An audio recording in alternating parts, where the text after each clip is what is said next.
Buenos días, soy Alfonso Zamar y esto es Psicología y otros fenómenos. Decía Séneca que la voluntad es la que da valor a las cosas pequeñas. La voluntad como categoría suprema puede convertir al ser humano en un sujeto que intenta dominar el mundo como si fuera un objeto de consumo. El lenguaje es la herramienta que somete a la voluntad para encajarla en una versión superficial y construida para el lucro y la plusvalía.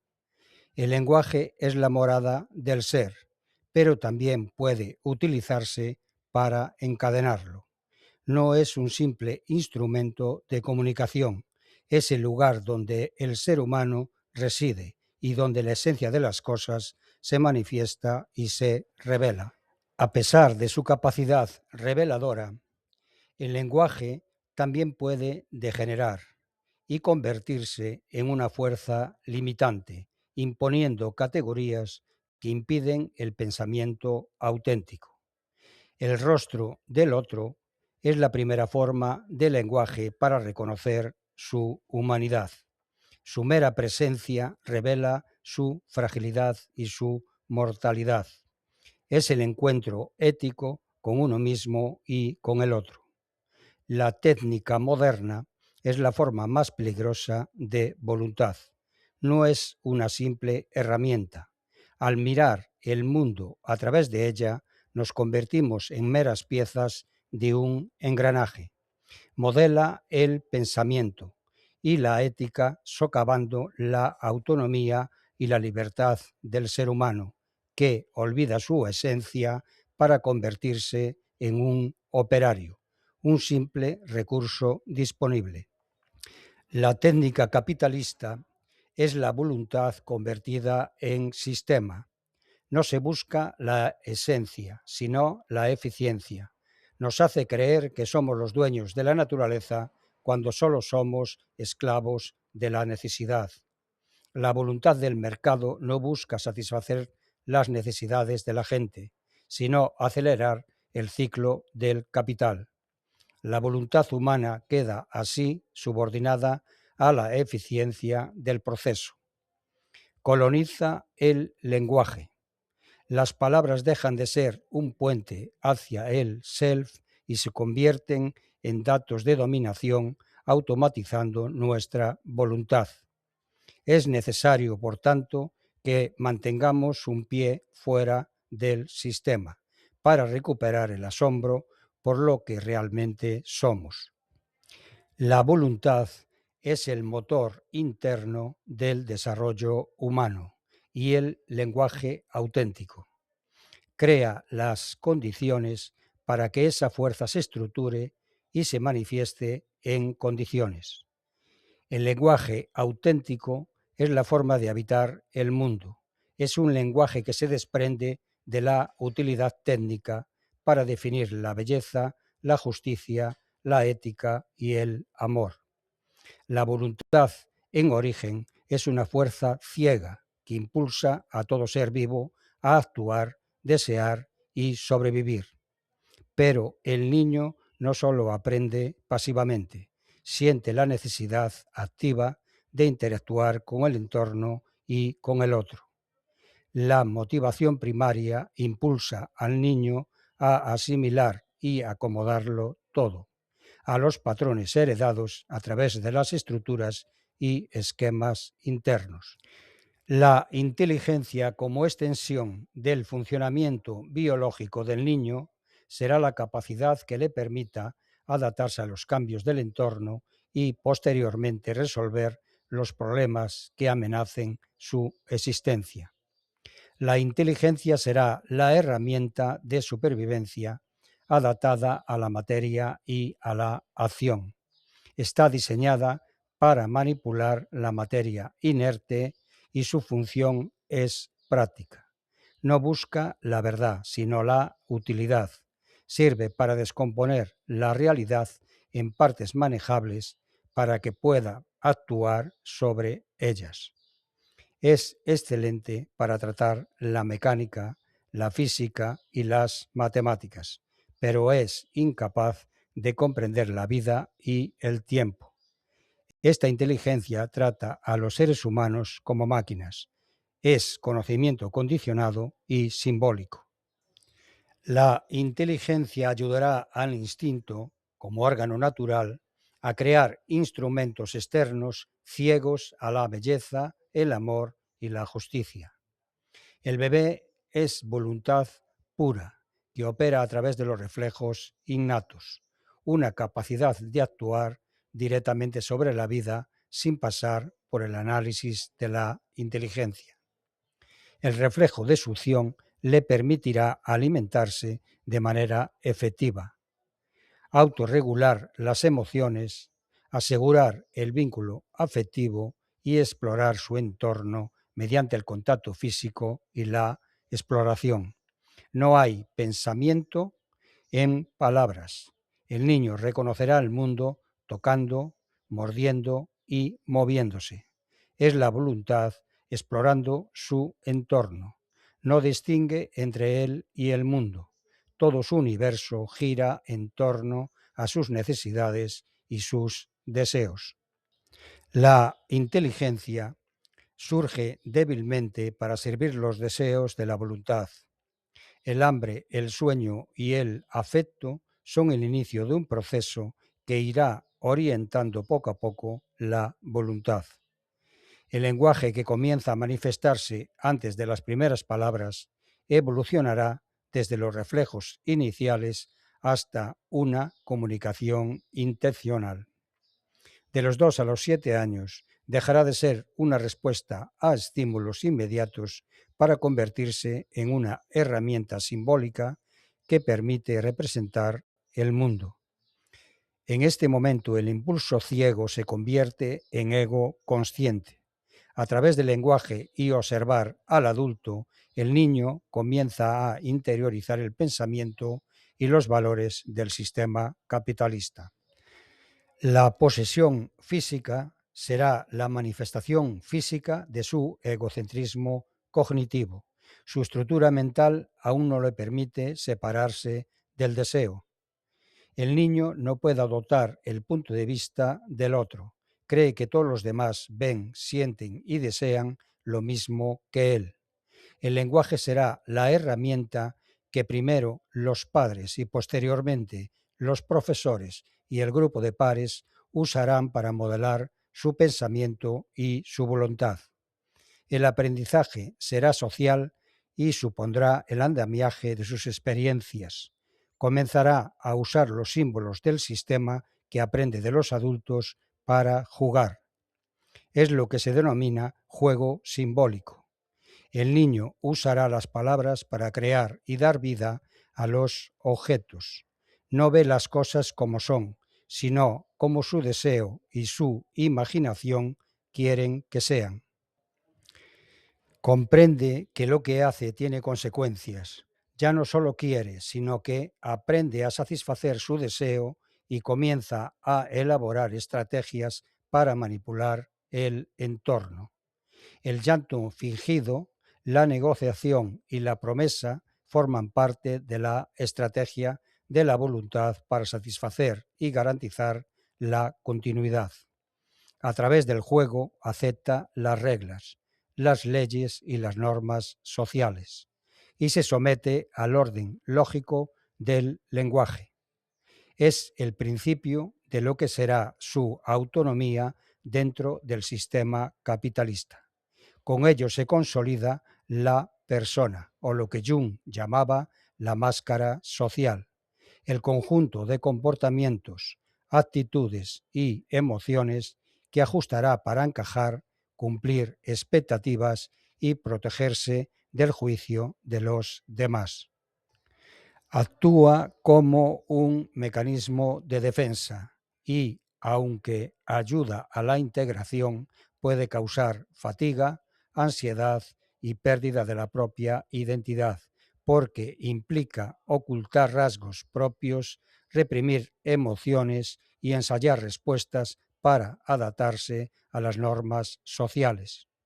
El deseo aún tiene secuestrada su atención y se centra en solo un aspecto de la realidad que coincide con lo que más le atrae, es en esta etapa donde la sociedad empieza a modelar al niño.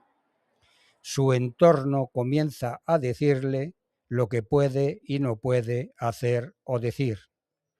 Y el niño, para ser aceptado, comienza a esconder sus impulsos.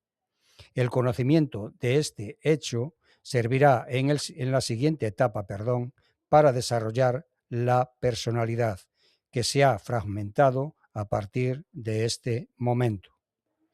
Lo que hemos expulsado de nuestra conciencia por ser inaceptable, vergonzoso o incompatible con la imagen pública debe ser integrado. Sobre los 12 años ocurre un hito fundamental para la autorrealización, la crisis de identidad de la que ya hemos hablado y el desarrollo de la lógica al interiorizar el lenguaje de los adultos. Aquí el pensamiento da un giro hacia el nivel convencional de la moralidad. El adolescente empieza a mirar más allá de sus necesidades para enfocarse en encajar con la sociedad. Ser buena persona significa para él cumplir con lo que los demás esperan y buscar la aprobación de los demás. Su pensamiento se orienta hacia el respeto a las leyes, las normas y la autoridad.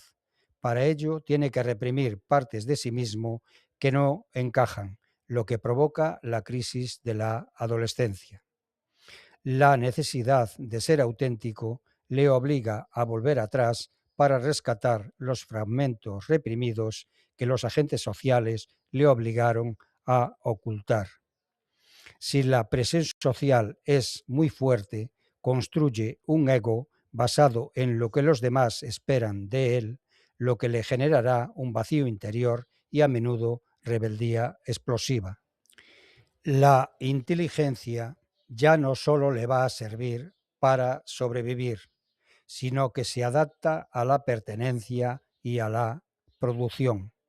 Aprende que su valor depende muchas veces de su productividad y de cumplir con los objetivos externos. La autorrealización futura dependerá de la integración de los fragmentos reprimidos en su psique y que use el conocimiento, el lenguaje y la lógica para recuperar su esencia, no solo para funcionar y adaptarse al sistema, sino para desarrollar una conciencia crítica que le haga sentirse completo. De la adolescencia en adelante, el intelecto debería alcanzar su mayoría de edad. Aquí esa iluminación que da el conocimiento se vuelve finalmente posible, porque el pensamiento se desprende de lo que ve para saltar a lo que podría ser. Se comienza a cerrar el círculo de la voluntad para orientarla a la autorrealización, dejar de actuar por presión externa y actuar por coherencia interna, dejar atrás la máscara y con ella el automatismo social, perder el miedo al que dirán para que los actos coincidan con los valores. No es una meta final, sino comenzar a dejar de fingir. El marco evolutivo se desplaza del cuerpo y el objeto hacia el pensamiento abstracto y la identidad. Es el momento en el que se hace consciente de la diferencia entre lo que es su voluntad y lo que es la voluntad del sistema capitalista. El adolescente ya no solo reacciona al mundo, puede imaginar otros mundos posibles, lo que le permite cuestionar la verdad del capitalismo e incluso el porqué de las normas impuestas. Es en este momento en el que la voluntad deja de ser un impulso para convertirse en la búsqueda de lo auténtico. Es el inicio de la libertad interior. Decide integrar al otro canalizando la energía vital hacia conceptos como la justicia, el amor, la belleza y la verdad, que son patrones heredados para integrar esas fuerzas en nuestra conciencia y convertirnos en seres completos. La energía de esos patrones irá organizando el aparato psíquico para transformar las pulsiones ciegas e irracionales y las exigencias que solo buscan la satisfacción de instintos primarios en energías que nos ayuden a realizar nuestros logros. La voluntad puede actuar de forma mecánica e inconsciente, pero también puede transformarse a través del conocimiento. Aunque nuestro conocimiento está condicionado desde que nacemos por el sistema de signos y símbolos del sistema capitalista, podemos identificar y analizar los hechos históricos, entender las causas de nuestra realidad y dejar de sentirnos víctimas de las circunstancias. Solo cuando entendemos las reglas de juego podemos volver sobre ellas y plantear otras. La autorrealización no es escapar de la realidad, sino usar el conocimiento para cambiarla, aunque sepamos que no es fácil despojarse del pensamiento de esa realidad.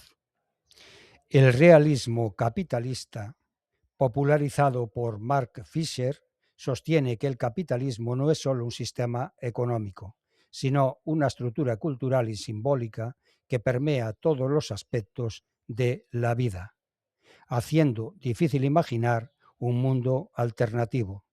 La lógica del mercado, la rentabilidad, el consumo y la competencia ha invadido nuestro vocabulario. Los conceptos y los símbolos demuestran cómo la estructura económica define la comunicación. Como señaló Jean Baudrillard, la sociedad de consumo se organiza en torno a una red de significados y símbolos, donde los objetos no solo se usan, sino que se consumen para su valor simbólico. El realismo capitalista es el estado mental que convence a la sociedad de que el capitalismo es la única opción viable al interiorizar su funcionamiento hasta el punto de asumir que incluso seres de otro planeta serían capitalistas. La publicidad y los medios de comunicación crean un lenguaje que refuerza esta realidad, un lenguaje que describe y construye la realidad. La frase de Margaret Thatcher, "No hay alternativa", fundamenta el realismo capitalista. Describe cómo los símbolos y el discurso dominante ha erosionado la capacidad de pensar en futuros diferentes. El capitalismo es una forma de objetivización social de la voluntad, una estructura que amplifica el deseo, la competencia y el consumo. El cuerpo, al ser objetivización de la voluntad, convierte al yo en un deseo constante, lo que genera egoísmo y luchas entre los seres humanos.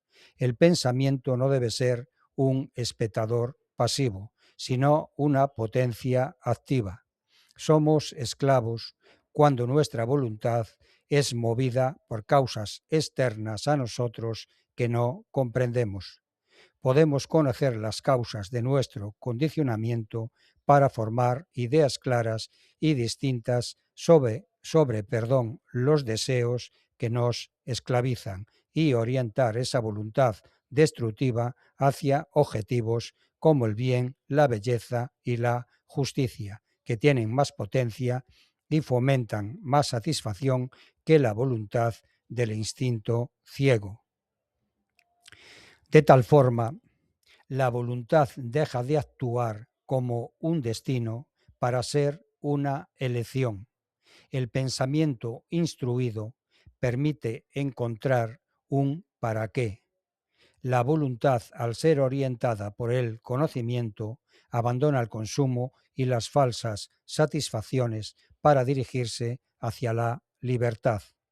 La verdadera autorrealización sucede cuando nuestro querer y nuestro entender caminan de la mano. De esta forma, la voluntad pasa de ser un incendio que nos devora a una llama que ilumina nuestra vida con un objetivo, o si se quiere, con un propósito. El conocimiento es el acto de iluminar la conciencia con lo que estaba en la sombra. Permite desmitificar el deseo, ver detrás de la cortina. El impulso consumista del capitalismo o el capricho del ego no son órdenes sagradas, sino mecanismos biológicos y sociales. Al iluminarlos con el conocimiento, pierden el poder hipnótico que tienen sobre nosotros. Pasamos de estar en modo pasivo a estar en modo activo con la naturaleza, de vivir de impulsos a tomar decisiones. El conocimiento es la única herramienta que permite que la voluntad deje de ser un tirano y se convierta en una energía aliada. Es el punto en el que el pensamiento y la voluntad caminan juntos para dejar de ser meros espectadores y convertirse en arquitectos de nuestras vidas. Al tener un intelecto capaz de abstraerse, surgen las preguntas sobre qué, cómo y quién somos más allá de lo que debemos ser. Esto es todo por hoy. Gracias por escucharme y hasta otra.